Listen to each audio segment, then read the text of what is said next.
Hello everyone, welcome back to our channel. Today we're delving into an intriguing story of interstellar mystery and the surprising reason why humans fear war. Join us as we follow Galik, a seasoned spacer who uncovers the dark side of human nature and the high stakes of intergalactic conflict. Stay tuned, you won't want to miss this one. Galik leaned back in his favorite chair and felt something pop before sitting back up. He liked this spot in the bar because he could see all the various races come and go. Some would even ask for his advice. He was an old spacer, and his knowledge of this sector was vast. It was said he'd visited almost every system and most inhabited planets in his 170 galactic years. Some of the young would ask for stories of his adventures, but he was tired of traveling and had settled down on this station orbiting the planet Miasma. So, he was only slightly surprised when a tall reptilian-like alien approached him. The being looked familiar, but he couldn't quite place which race it was. At least two. 5 meters tall, with 4 muscular arms, bipedal, and a torso covered in tough leather-like plates. Its head was triangular with a blunt face containing 6 eyes, a pair of nostrils, and a wide mouth with dozens of small but sharp-looking teeth. It also had 8 pronounced fangs, 4 on top and 4 on the bottom. It wore only boots, a type of pants, and a utility harness on its torso. "You are Galik of Tharo," the alien said bluntly. Galik stared up at the tall being before replying, "I am. And who do I have the pleasure of speaking with?" "I am Basem of the Kudrix," he answered. Ah yes, the Kudrix. Galik remembered now, his mind searching for what he knew about them. No wonder he didn't recognize them. They were rarely seen outside their body armor and enclosed helmets. They were a warlike race from out near the rim. They only appeared in this sector 20 years ago by raiding the outer worlds. 5 years after that, they carved themselves a foothold in the sector at the expense of the FDI. Without asking, the Kudrix sat down next to Galik. "I understand you know many things about this sector," Basem stated bluntly and straight to the point. Galik thought to himself before answering, "Yes, I am well-traveled." "Good, you will come with me," Basem added. Taken aback, Galik replied, "Why in the hell would I do that?" "To meet my superiors. You will be well compensated," Basem said. Getting paid does change things, Galik thought to himself. "And how far would I have to go?" he asked. "Compartment 10, level 1, Basem promptly replied. "So they are at the state station in one of the first-class quarters. Interesting," Galik thought before replying. "Lead on." It took about 10 minutes to reach the compartment, and when the door opened, he was slightly surprised to see just how many Kudrix were in there. There were maybe 11 of them, but after studying the Kudrix for a moment, he concluded 6 were guards. Unlike Basem, they wore a variety of garments that concealed their bodies. It suddenly occurred to Galik that since they are rarely seen without their helmets and body armor, they were essentially in disguise and able to move about freely, with no one the wiser. He started to wonder just how many Kudrix were hiding in plain sight across the sector. Basem stepped forward and bowed. "This is Galik of Tharo, as ordered, Your Majesty." Basem stepped aside so the others could see Galik. Finding out he was meeting royalty caught him off guard, but he managed to recover. He gave a bow and spoke, "Your Majesty," and then added, "I apologize, but I do not know who is who." A richly dressed Kudrix stepped forward. "I am Inasa, vassal to Empress Shipu, second wife of Emperor Anunnaki IV," he said while using a sweeping gesture to the Empress. Galik turned and bowed to the Empress. "My apologies, Your Majesty, for not knowing who you were." The Empress just gave a regal nod of her head. To be honest, Galik couldn't tell the difference between male and female Kudrix. Or were they all female, he wondered. Another Kudrix stepped forward. Grand Stratego Inag Kushan, the Grand Stratego stepped forward and pushed a button on the console. A map of the sector appeared, and the political boundaries were marked on it. "We are embarking on a new campaign, and we need information about races that might be involved, what their military capabilities are, who their allies are, and which are their most important worlds," he said. Galik was shocked at the question and, without thinking, uttered, "I can't do that. Help you kill an untold number of sentients." Empress Shipu nodded to Inasa, who then stepped forward. "The Empress understands your reluctance and offers a compensation of 2 million galactic credits." Galik almost fell over from shock. He could almost buy his own station with that much, not a big one, but still. After wrestling with his conscience, he agreed to this proposal. The Empress nodded in satisfaction. Grand Stratego Inag Kushan pointed to an area on the map. "We plan to attack these humans and absorb their territory into our empire. We've heard rumors they do not maintain a large fleet and that they are afraid of war, that they'll negotiate a way out of it. Galik stared at them in horror. You mean to attack the humans? Taking care to pronounce it correctly for them. Yes, yes, in 2 standard months, the Grand Stratego informed him. After Galik regained his composure, he said, no one in their right mind attacks the humans. Grand Stratego Inag Kushan laughed. Why is that? They barely have a dozen systems. We have thousands. What kind of threat could a race afraid to fight be to us? Ask the Tarians, Galik muttered to himself, not intending for the Kudriks to hear, but their hearing was better than he knew. Who are these Tarians? How can we contact them? By summoning their ghosts, Galik thought to himself. You can't. They are extinct in this sector, and there are only rumors of small drifter fleets of survivors never staying in one place too long. And these humans are responsible. So they beat some minor power, probably only a few planets, and we're supposed to be afraid of them? Grand Stratego Inag Kushan scoffed. Galik replied, over 80 galactic years ago, the Tarians once controlled most of this sector, using his finger to indicate where it was. 138 systems, 600 habitable planets and moons, hundreds more with vast resources to be harvested, including the dead rock we currently orbit. Galik finished. For a moment, Galik thought he saw doubt on some of their faces, but not being familiar with them, he wasn't sure. Grand Stratego Inag Kushan was not one of them. We are the Kudra and fear no one, especially a race afraid of war. Even if they won 1 decade ago.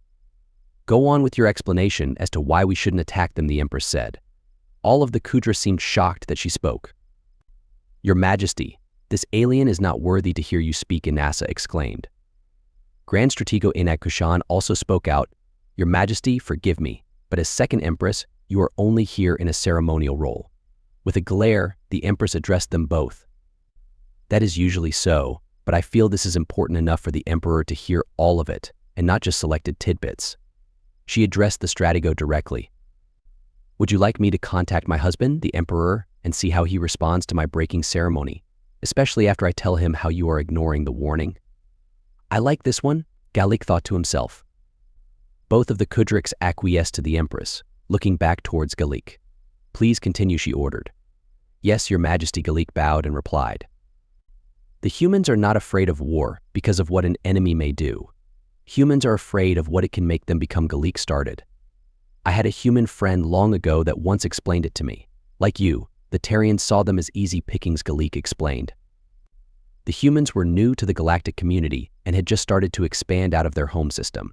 And when the Tarians found out just how much time passed between the humans' first steps into space and how it took almost 2 centuries to leave their home system, they assumed they weren't very smart either. I found out from my friend later that it took them so long to leave their cradle because they had been warring amongst themselves almost the entire time, Galik stressed.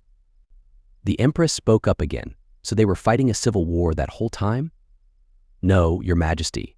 They were never a single government in the first place. They only formed that after finding out that other races existed. A damaged ship inadvertently fell out of FTL in their system. The crew was dead, so the only source of information was the ship. So they examined the ship and reverse-engineered what they found mixed with their technology, Galik added. It had long been a dream of the humans to find life outside their world, so they were ecstatic to meet other races. They explored, they traded, they shared knowledge freely. So they were caught off guard when a Tarian fleet entered their home system and attacked them without warning. The humans suffered enormous casualties at first, but they weren't helpless, Galik said. They'd fought wars amongst themselves for almost their entire existence, and they were very good at it, but they were comparatively novices at deep space combat. It took them months to drive the invaders out, and the cost was high for both sides, Galik paused. I've heard rumors that Tarian survivors were traumatized by their later engagements with the humans, especially the ground forces. As a departing act of defiance, the Tarians launched a missile containing a biological weapon at Earth, the human cradle world. My human friend told me it caused an ecological disaster on their planet. Vast swaths of their planet became sterile. The biological agents were less effective against humans than the Tarians hoped. The humans had a long history of dealing with virulent and deadly diseases, which helped to protect them from the biological agents. It just made them sick, but only killed the weakest of them, Galik explained. Unfortunately for the Tarians, this included large numbers of their youngest children, Galik continued. As my friend told it, they could forgive the initial invasion. It wasn't something they hadn't done in their internal conflicts. They might have answered the ecological devastation of their world with a punitive expedition against the Terrians, something of equivalent damage. But the Terrians killed their children by the millions, and that enraged them. Most races only have a couple of words that refer to revenge. The humans have dozens, and none of them are good, Gallic explained.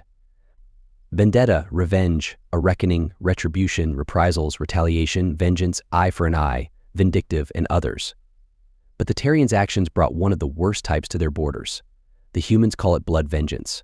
What the Terrians did could only be answered with their blood, and lots of it. My human friend explained that the human race contains a darkness inside their soul that they fight to suppress. When it escapes and takes over an individual, the death and destruction they cause can ruin dozens of lives, Gallic continued. But when that darkness escapes and runs free through their entire race, then it can inflict horrors beyond your imagination. He once showed me their history, and I thought I'd seen enough in my lifetime that nothing would shock me. I was wrong. The things they'd done to each other were the most horrific things I'd ever seen, and that was to each other. So imagine what would happen to an alien race. And this act brought out the very worst in them. It was like they went insane with grief, Gallic said. They combined the things learned from captured Terrian technology with their own. These new warships were black as night, with wings to make them look like some kind of nightmarish bird. Their body armor was jet black, with the helmet stylized into monstrous faces, not just things from their nightmares, but from the Terrians too. They called this part of psychological warfare. Gallic shuddered at the thought. They attacked their opponents' minds, not like a psychic or something, but by bringing your deepest fears to life. This is what traumatized the Terrian survivors so badly. They couldn't understand the humans' ways of making wars. They'd stand up and fight when necessary, but the humans preferred to use tricks, deception, and mind games. They were like spirits, always striking where the Terrians didn't expect them, to destroy something vital or kill some Terrian soldiers and vanish before guards could respond. But things were different now. When their fleets came roaring out of their territories, they did not sneak but bellowed like a charging Ganak beast. They wanted the Terrians to know they were coming, and they left a trail of destruction anywhere they went, military or civilian. Nothing Terrian was left: no ships, no bases, no industries, and no Terrian. Those that didn't flee were roasted in nuclear fire or died choking on the dust flung into the air as human mass drivers lobbed asteroids at their colonies. Even abandoned facilities and colonies were obliterated like they didn't even want a memory of the Terrians. They didn't even bother garrisoning the worlds they took intact. They wrecked everything Terrian and left. This tactic also made it hard for the Terrians to determine where the humans would strike next and left them running around to places still smoldering from the humans' attacks, but no humans were there. But there were times when the humans stayed and ambushed the Terrian ships that arrived. Their wreckage orbited a dead world. The humans left the Terrian homeworld for last, and after 5 years of war, they were ready for the end and surrounded the planet. Gallic finished. What happened to the Terrian homeworld? The Empress asked. Gallic pointed out a window before saying, "Look for yourself. We are in orbit above it." The humans renamed it after the war was over. Once the war was finished and their children were avenged, they stepped back from their insanity and took stock of what they had done. They had a word for it: genocide. It was something from their past that brought great hatred towards the ones who carried it out, and now their entire race was stained with that crime. So they pulled back and abandoned all but the systems they now possess. But before they withdrew, they renamed the Terrian homeworld Miasma and requested it be used by everyone else as a reminder. Gallic said. No one was eager to draw the human eye, so they agreed. A reminder of what? Of what they would do to anyone else that attacked them. One of the Kudriks, Gallic didn't know the name of, thought for a moment. Well, yes, but that wasn't why they did it. The term miasma was from one of their earliest myths, a term for a type of guilt that runs so deep that it permanently stains all of their race, their blood. It affects all of them, even the ones living today. They collectively let that darkness run free. And the results were so horrific that they don't feel it can be forgiven, only atoned for. Every year, they marked the fall of the Terrian homeworld, not with celebration but with reminders of what they did. Their avoidance of war is not to protect themselves, it's to protect others from them. Gallic finished. He could tell that only the Empress truly got his point. The rest of them didn't seem convinced, and Grand Stratego Enag Kushan still thought their military was too superior to lose. Gallic sat in his favorite chair, enjoying just being among others. It was 3 years ago this week that he tried to convince the Kudriks that attacking the humans was a bad idea and that killing their kids was a worse idea. And now they are losing the war badly. Of the 138 systems they started with, they have less than 21 left. But not all of those systems fell to the humans. 57 of them broke away to form their own empire and allied with the humans. They are led by a very smart empress, who not only listened to my advice but took it a step further. When her foolish husband allowed Grand Stratego Inag Kushan to attack the humans after the Grand Stratego Inag Kushan tried to intimidate the humans by glassing several civilian colonies, she sent a message to the humans. She offered a solution allowing them to get revenge but avoid making the same mistake as before. She would break away from the empire with as many systems as possible and ally with the humans. Kudrik civilians could flee to her new empire for safety. Her forces could even help evacuate those who surrendered, including military personnel. Meanwhile, the humans could wreck her former husband's empire as they liked. She also told them she would be handing over any of the officers responsible for glassing the human colonies for trial. Galik looked forward to seeing Grand Stratego Inag Kushan on trial. Thank you for joining us on this journey through the cosmos and the compelling story of Galik and the humans' approach to war.